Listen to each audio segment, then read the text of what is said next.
Hey everyone, and welcome to Top Think. Today we're going to learn about 7 simple ways to boost your self-esteem. Now, let's begin. Number 1. Record your story. The word self-esteem gets used in a lot of different contexts. It's a stand-in for everything from confidence to self-worth. But the real definition of self-esteem is actually pretty simple. Self-esteem is how you feel about yourself. That's it. It's all the positive and negative feelings that affect your vision of who you are and what you can do. But it isn't always easy to figure out who you are. The majority of people feel confused about their identity on a regular basis, and that confusion just breeds more negativity, more feelings of inadequacy. When you don't know how you feel about yourself, you naturally lean toward self-criticism, because in your head, someone who values themselves would know the reason why. But the truth is, you have hundreds, if not thousands of reasons to appreciate yourself, to feel good about who you are. But like most people, you take that positivity for granted. You let it slip into the back of your mind or fade away from your personality. Instead, you focus on the 1 or 2 negative feelings that keep swirling around in your brain. So, what can you do to bring that positivity back to the surface? What's the best way to reflect on all the reasons why you deserve your own respect? Recording your life story is a fun and therapeutic strategy that countless people have used. Not only does it help you remember what you love about yourself, but telling your story also motivates you to maintain that positivity in the future. But it's not just about reflection. The fact that you're writing down your story plays an important role. Because when you write something down, you have to be clear, you have to be concrete. You're forcing yourself to be specific about who you are. So, if you're feeling confused, telling your story can give you the clarity that you're looking for.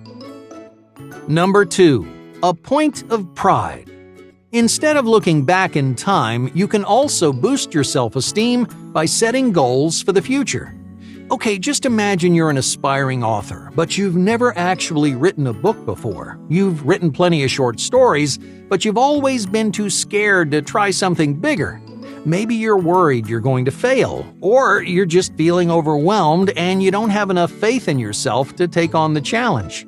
How can you build the self-esteem you need to accomplish your dreams? Try setting something called a point of pride. A point of pride is one specific goal that you accomplish in order to prove something to yourself. Going back to our previous example, your point of pride might be to write 1 chapter. Because if you can write 1 chapter, that means you can write another, and another, until you've finished your entire book. By creating and achieving your point of pride, you're giving yourself a consistent source of motivation, and more importantly, a source of self-esteem. By taking this small step, you'll discover a genuine confidence in yourself. Your ultimate goals will finally feel like something you can realistically accomplish. All you have to do is pick one manageable but challenging point of pride and concentrate all your attention on that single goal. If you can do that, your self-esteem will start to skyrocket. Number 3. Studying yourself. You can also boost your self-esteem by changing basic things like the way you speak. For example, you might be using self-critical language.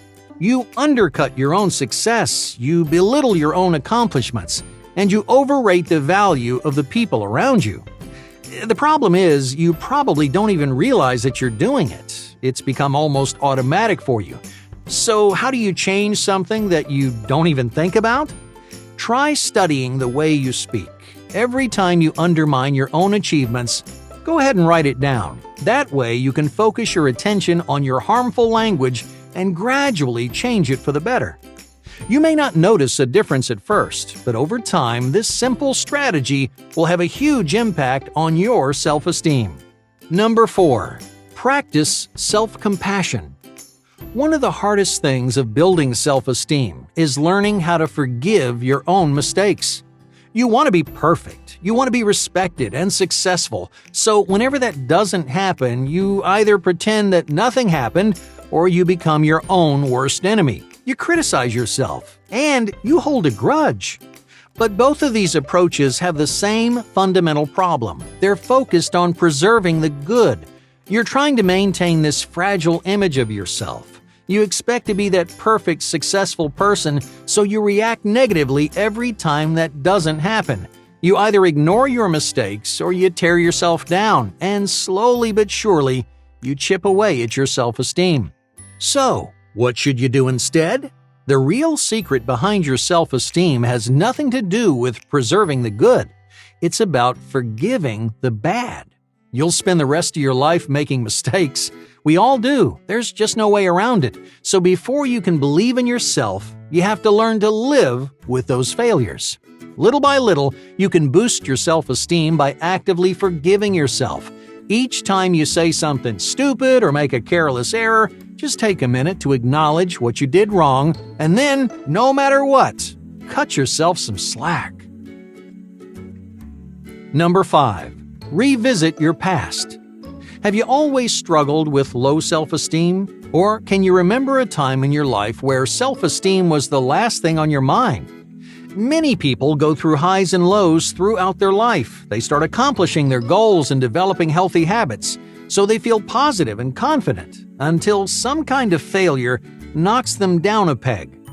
If you're stuck in one of those valleys, you can use this easy trick to climb your way back out. Think back to the happiest time in your life. When were you the most motivated? When did you love yourself the most? It really doesn't matter if it was last week, last year, or even decades ago. Reflect on that point in your life and ask yourself this important question. How did you climb to the top of that mountain? What about that period of your life stands out the most? Maybe you were excelling at work, or you might have had an amazing group of friends. Oftentimes, by reflecting on our past, we learn new things about what makes us happy. For example, many people like to say they're career-oriented. They focus all their time and energy on work, but their job consistently makes them feel inadequate or insecure. So they think back to their happiest moments, and they realize something that changes their life. They feel the best about themselves when they're helping others, not when they're concentrating on their career. My point here is, if you're struggling with self-esteem, revisiting your past is a simple and rewarding way to turn your mentality around, and you might just discover something new about yourself in the process. Number 6. Go your own way. People want to fit in. Whether you're 15 years old or 50, you might think about your social standing more than you'd like to admit. It crosses your mind when you're getting dressed in the morning, when you're walking through the grocery store, or when you're sitting down at your desk. But the more you think about your social standing, the harder it is to build self-esteem. One huge study, which analyzed over 1,000 participants, found that people who spend time trying to fit in have lower self-esteem on average. It doesn't matter if you're popular, unpopular, or somewhere in the middle, because it's not about whether you fit in. The best thing you can do for your self-esteem is to stop caring altogether. That's right. Do at least one thing every day that separates you from the rest of the herd. It could be a change in your style, or some obscure new hobby. It really doesn't matter as long as you're carving your own path. When you're focused on making yourself happy, you'll discover all kinds of new reasons to cherish your individuality. Number 7. Reclaim your values. If I asked you what things were the most important to you, what would you say? For most people, it's not that hard of a question. It only takes a few seconds to prove your values to me. But how long has it been since you've proved your values to yourself? Even though you know what your values are, they might have faded into the background. Maybe they've gotten lost in your usual habits and routines. You might forget to make time for your family, or you may have lost touch with your passions. By reclaiming your values, you can remind yourself who you are. You can remember what makes your life worthwhile, because that's ultimately where most of your self-esteem comes from. When you know yourself and the kind of person that you are, you can learn to like yourself. So set aside some time every week or every day if you can to reclaim your values. Make some kind of conscious decision that proves who you are. You might put away work to spend quality time with your family, or skip a night out to get back in touch with your creative side. Each time you make these choices, not only do your values get stronger, you also feel proud to call them your own. Hey, thank you for watching Top Think, and be sure to subscribe because more incredible content is on the way.